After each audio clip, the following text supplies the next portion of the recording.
Lijep pozdrav svima. Drago nam je da ste i danas malo svratili na naš kanal i da vas zanima proizvodnja voća i povrća. Bavimo se ovdje raznim temama i nadamo se da dajemo korisne savjete, pa je i danas vrijeme za novi savjet. Već smo govorili kada i zašto je potrebno skidati donje listove sa paradajza, no sada idemo i korak dalje. Naime, vrijeme je, kako sazrijevaju i drugi plodovi, da se ukloni i lišće oko gornjih rodnih grana paradajza. Upravo to je tema današnjeg videa. Kako i zašto uklanjati ostale listove na paradajzu. Kako su donji listovi u kontaktu sa površinom tla, sporije se suše poslije kiše i vlažnog vremena i često se prvo upravo na njima pojavljuju simptomi plamenjače, pjegavosti lista i pepelnice. Primjena ove agrotehničke mjere može uveliko uvećati urod, a plodovi će biti krupniji i ukusniji. Isto to se odnosi i na listove koji se nalaze višlje na stabljici, to jest kod sljedeće rodne grane.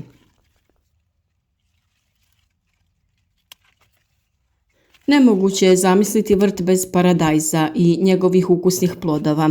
On nije zahtjevan za uzgoj, ali da bi imali odličan urod, potrebno je ipak znati kako se dobro brinuti o biljkama ovog povrća tokom vegetacije.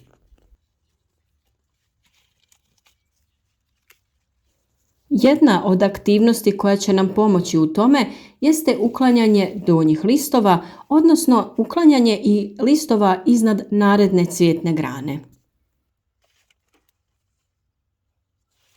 Kroz sam razvoj stabljike stvara se velika lisna masa koja troši vodu i hranjive tvari iz zemljišta. Zbog toga se vrtlari često susreću sa pojavom da imaju velike biljke na kojima je malo plodova ili su oni sitni.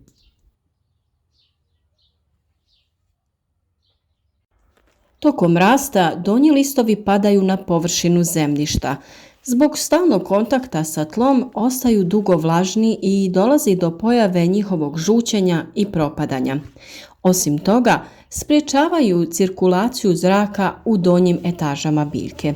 To usporava sušenje lisne površine i površine tla nakon kiše ili zalijevanja i stvaraju se povoljni uslovi za razvoj mnogobrojnih oboljenja. Simptomi plamenjače, pjegavosti ili pepelnice najčešće se javljaju upravo na ovim listovima.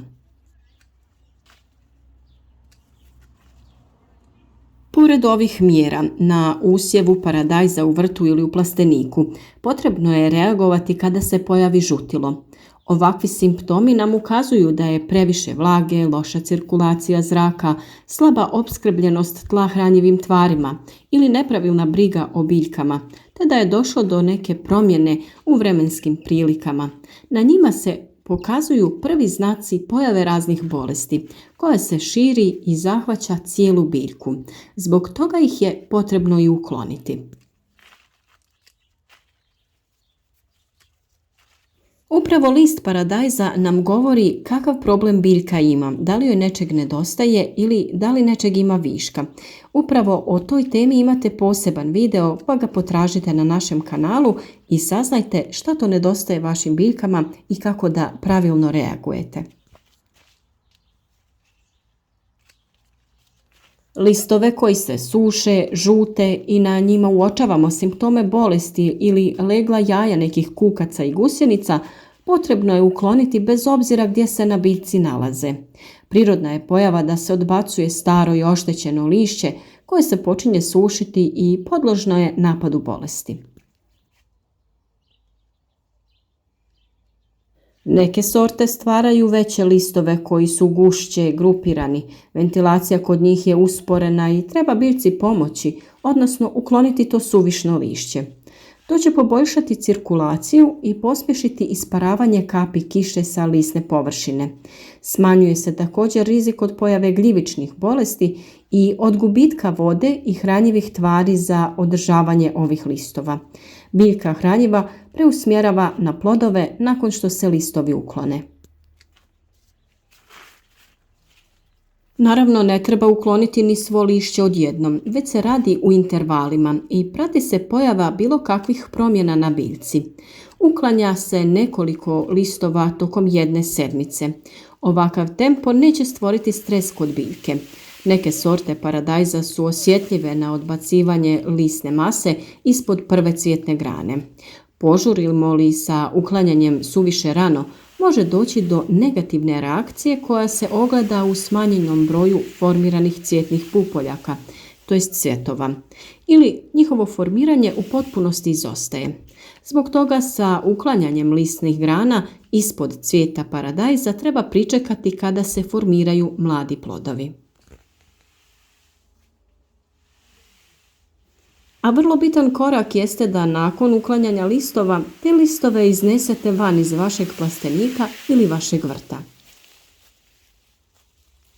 Ukoliko bi se zadržali listovi na tlu, došlo bi do njihovog truljenja te bi moglo da uzrokuje različite bolesti. Listovi se sa biljaka trebaju uklanjati nježno kako ne bi na stablu stvorili neku veliku ranu koja bi postala ulaz za mnoge uzročnike biljnih bolesti i štetnika.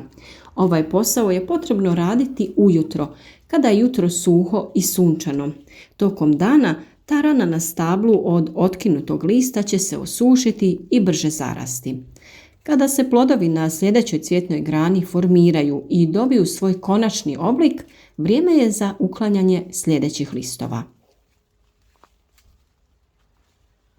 Ukoliko su biljke zdrave i nema znakova oboljenja, možete sačekati da svi plodovi na toj rodnoj grani sazore kako bi uklonili listove oko nje. S obzirom da su listovi biljci potrebni kako bi obavljala proces fotosinteze i pravilno usvajala hranjiva, pogotovo kod folijarne prihrane, nije dobro uklanjati ih prerano. No, kada su se plodovi potpuno formirali, listovi na tom dijelu više nisu potrebni i slobodno ih možemo ukloniti. Na taj način, kao što smo rekli, dobivamo prozračnost i biljka je manje podložna oboljenjima. Plodovi će biti bolje izloženi suncu i pravilnije će sazrijevati. A listovi tada neće bespotrebno uzimati hranjiva za sebe, nego će plodovi dobiti priliku da postanu krupniji i zdraviji. Ovo je svakako vrlo bitan korak kako bi održali zdravlje stabljike i kako bi izbjegli pojavu bolesti.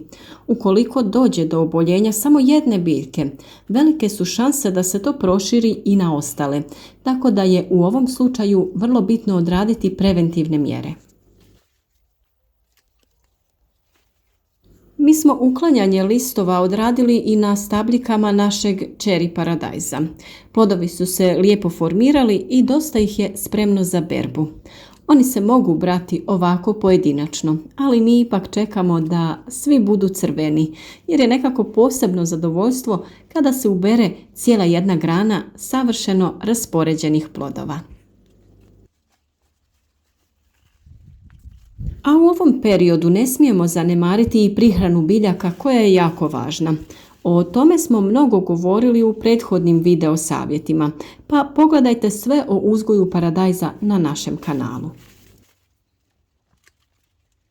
Odvojite vrijeme i istražite različite teme, jer vjerujem da će vam koristiti, pogotovo ako ste vrtlar početnik. A još jedna vrlo bitna tema jeste zalamanje vrhova, to jest dekapitacija paradajza. Kod visokih sorti se vrši u zavisnosti od vremena proizvodnje, a sve u cilju regulisanja rasta biljke i broja berbi.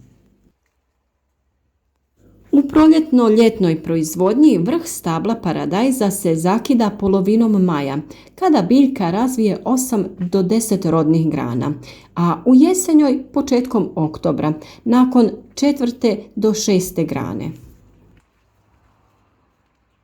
Po pravilu vrh se zakida tako da iznad posljednje rodne grane ostanu 2 do 3 lista.